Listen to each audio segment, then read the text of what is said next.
നമസ്കാരം. നമ്മൾ കഴിഞ്ഞ ക്ലാസ്സിൽ എന്ത് പഠിച്ചായിരുന്നു? കുറെ നാടിൻ്റെ പേര് എഴുതി അല്ലേ? എന്നിട്ട് നമ്മൾ ആലപ്പുഴയെ കുറിച്ച് പഠിച്ചായിരുന്നു അല്ലേ? അല്ലേ? ആലപ്പുഴ എങ്ങനെ വന്നു എന്ന് നമ്മളിങ്ങനെ പറഞ്ഞു പഠിച്ചു അല്ലേ?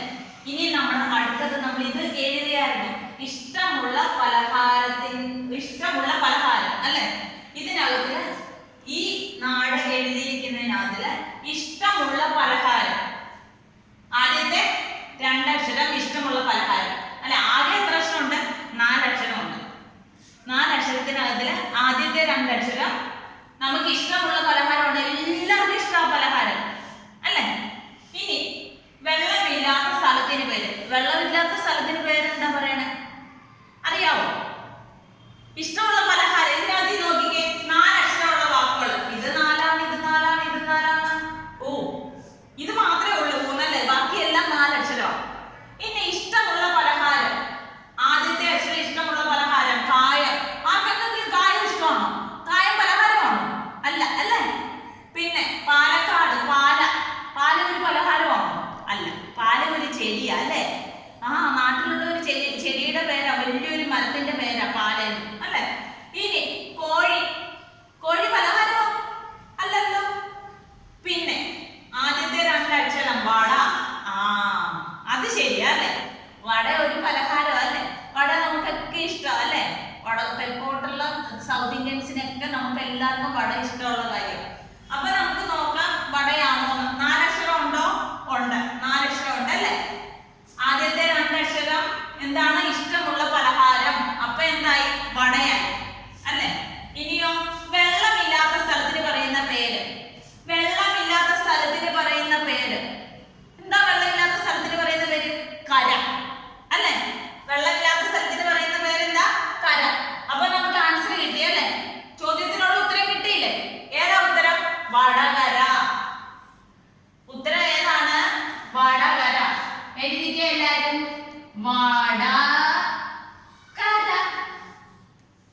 വടകര. ഓക്കെ. ഇനി നിങ്ങൾക്ക് കണ്ടുപിടിക്കാം ഇതിനകത്ത് ഏതെങ്കിലും. നമുക്ക് വേണമെങ്കിൽ പറയാം, ജസ്റ്റ് ഒന്ന് പറയുക കേട്ടോ. അപ്പൊ കായംകുളത്തിനെ കുറിച്ച് പറയുകയാണെങ്കിലോ നമുക്ക് എഴുതാം സാമ്പാറിനകത്തിലിടുന്ന വസ്തുവാണ് അല്ലേ? സാമ്പാറിനകത്തിലിടുന്ന വസ്തുവാണ്. 4 അക്ഷരമുണ്ട്. പിന്നെ നമ്മൾ കുളിക്കാൻ ഉപയോഗിക്കുമായിരുന്നു. പണ്ടൊക്കെ എല്ലാവരും എവിടെയായിരുന്നു കുളിക്കുന്നത്? കുളത്തിൽ കുളിക്കുമായിരുന്നു. എല്ലാവരുടെയും വീട്ടിൽ കുളം ഉണ്ടായിരുന്നു അല്ലേ? മിക്കവാറും എല്ലാവരുടെ വീട്ടിലും പണ്ട് കുളം ഉണ്ടായിരുന്നു. അവിടെ ആയിരുന്നു കുളിക്കുന്നത്. അപ്പൊ പറയാം നമുക്ക് സാമ്പാറിലിടുന്ന വസ്തു കായമായി, പിന്നെന്തായി? കുളം അല്ലേ? അങ്ങനെ ഓരോന്ന് ഇതിന്റെ ഓരോന്ന് വെച്ചിട്ട് നമുക്ക് ഉണ്ടാക്കാം. കോഴിക്കോട് വെച്ചിട്ടുണ്ടാക്കാം, പാലക്കാട് വെച്ചിട്ടുണ്ടാക്കാം, കണ്ണൂർ വെച്ചിട്ടുണ്ടാക്കാം അല്ലെ? ആലപ്പുഴയെ വടകരയെ മാറുള്ളൂ.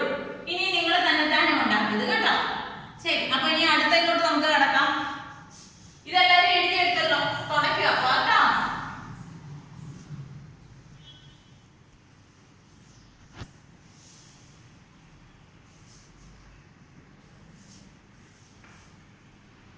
ഇനി നമുക്ക് എഴുതാം പേരിനുള്ളിലെ നേര്. പേരിനുള്ളിലെ നേര് ഹെഡിങ് കൊടുക്കാം. പേരിനുള്ളിലെ നേര്.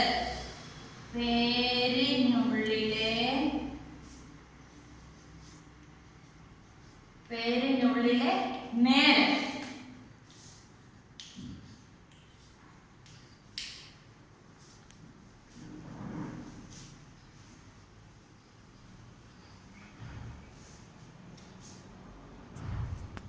എല്ലാവരും എഴുതി കേട്ടോ.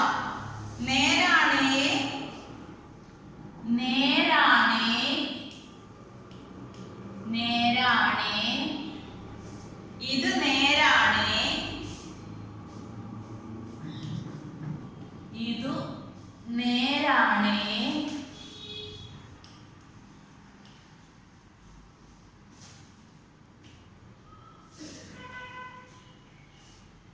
ഇതു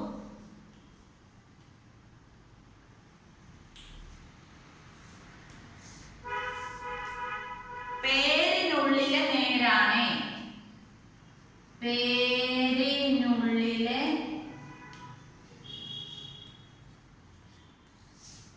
പേരിനുള്ളിലെ നേരാണേ.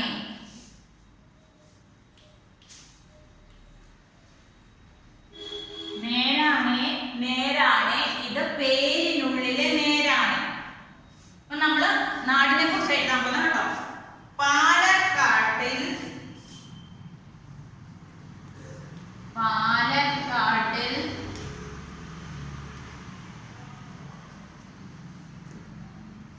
കാടുണ്ടെന്നാൽ പാലക്കാട്ടിൽ കാടുണ്ടെന്നാൽ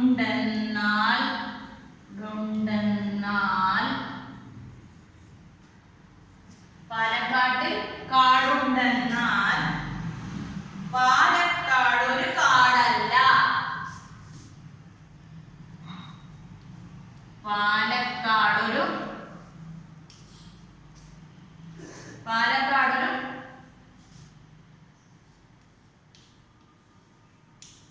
പാലക്കാടൊരു കാടല്ല. ഇത് നമ്മൾ പാലക്കാടിനെ കുറിച്ച് എഴുതിയല്ലേ? ഏത് നാട്ടിനെ കുറിച്ച് എഴുതി? പാലക്കാട്. നേരാണേ, ഇത് നേരാണേ, ഇത് പേരിനുള്ളിലെ നേരാണേ. ഇതുപോലെ നമ്മൾ വേറൊരു നാടിനെ കുറിച്ച് എഴുതണം. ഓക്കെ, നേരാണേ, ഇത് നേരാണേ, പേരിനുള്ളിലെ നേരാണേ, പാലക്കാട്ടിൽ കാടുണ്ടെന്നാൽ പാലക്കാടൊരു കാടല്ല. ഇത് നമ്മൾക്ക് ഈ രണ്ട് വരി മാറ്റിയിട്ട് ഇത് ഇതിരുന്നോട്ടെ. നേരാണേ ഇരുന്നോട്ടെ. ഇതിന് പകരം നിങ്ങളുടെ നാടെടുത്തു. ഏതെങ്കിലും ഒരു നിങ്ങളുടെ നാടെടുത്തിട്ട് ആ നാടിനെ കുറിച്ച് പറയാം. ഓക്കെ, അപ്പൊ ഇതെല്ലാരും എഴുതി കാണുമല്ലോ. ഇത് ഞാൻ തുടക്കാം കേട്ടോ. പാലക്കാട് തുടച്ചു. ഇനി നമ്മൾ എന്ത് ചേർക്കണം? കായംകുളം ചേർക്കാം. കായംകുളത്തൊരു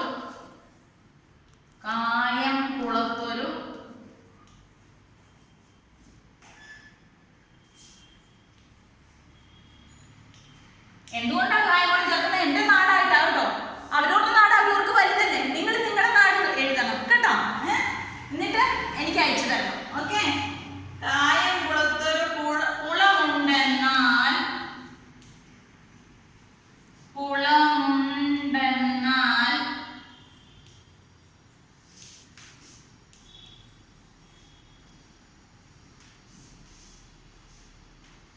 കായംകുളം ഒരു കുളമല്ല.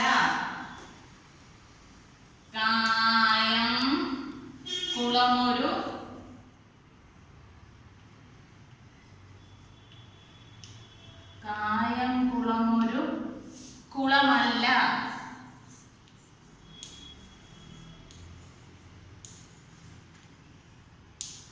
ഓക്കെ, എന്റെ നാടായതുകൊണ്ട് ഞാൻ കായംകുളം എഴുതി കേട്ടോ. നിങ്ങളുടെ നാട് എഴുതുക.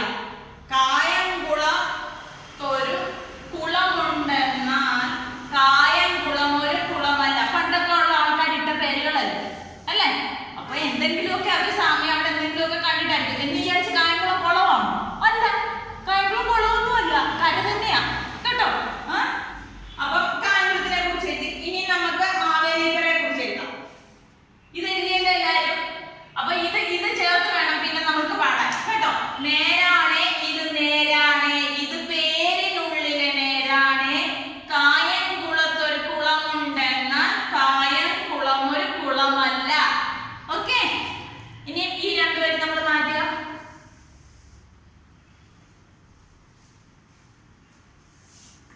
ഇനി മാവേലിക്കര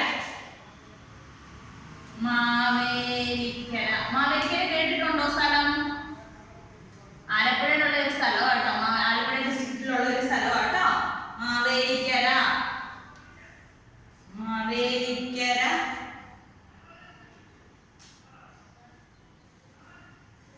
മാവേലിക്കരയിൽ കരയുണ്ടെന്നാൽ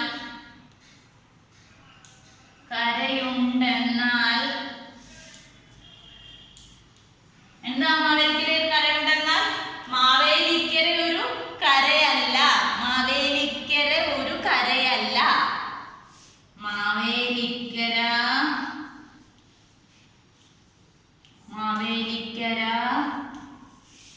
ഒരു കരയല്ല.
പണ്ടൊക്കെ നമ്മുടെ നാട്ടില് അയൽവാസികളുമായിട്ട് ഭയങ്കര സ്നേഹമായിരുന്നു.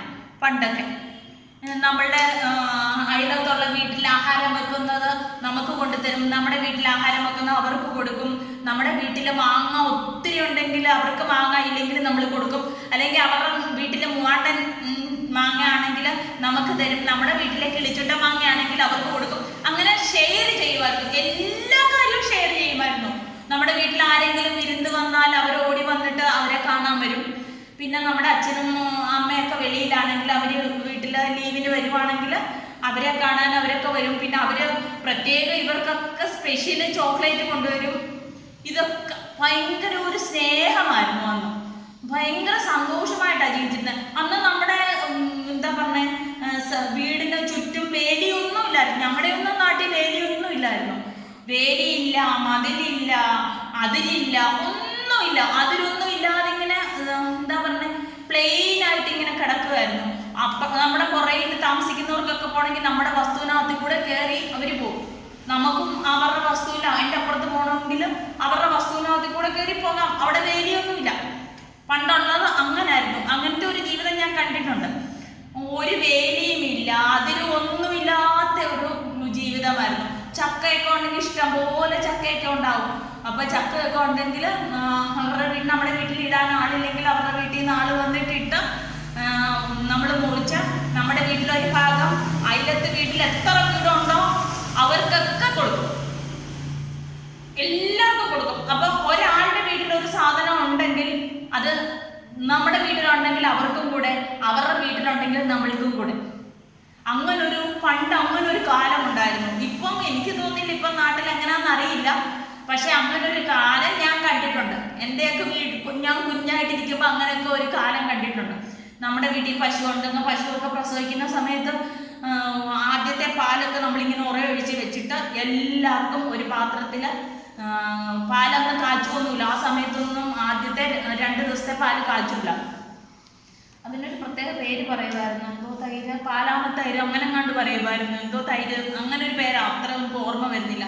അപ്പം ഇത് ഉറയൊഴിച്ച് വെച്ചിട്ട് ഇത് നമ്മളെല്ലാ വീട്ടിലും കൊടുക്കുമായിരുന്നു, എല്ലാ വീട്ടിലും. അപ്പൊ അതിന് വേണ്ടിയിട്ട് സ്പെഷ്യൽ അവര് പറയുമായിരുന്നു, ഈ പ്രാവശ്യത്തെ നമ്മൾക്ക് കിട്ടില്ല. അഥവാ ഒരാളെ മറന്നു പോയിട്ടുണ്ടെങ്കിൽ അവര് പറയും, ഈ പ്രാവശ്യത്തെ പാല് നമുക്ക് കിട്ടിയില്ലല്ലോ, തൈര് നമുക്ക് കിട്ടിയില്ലല്ലോ.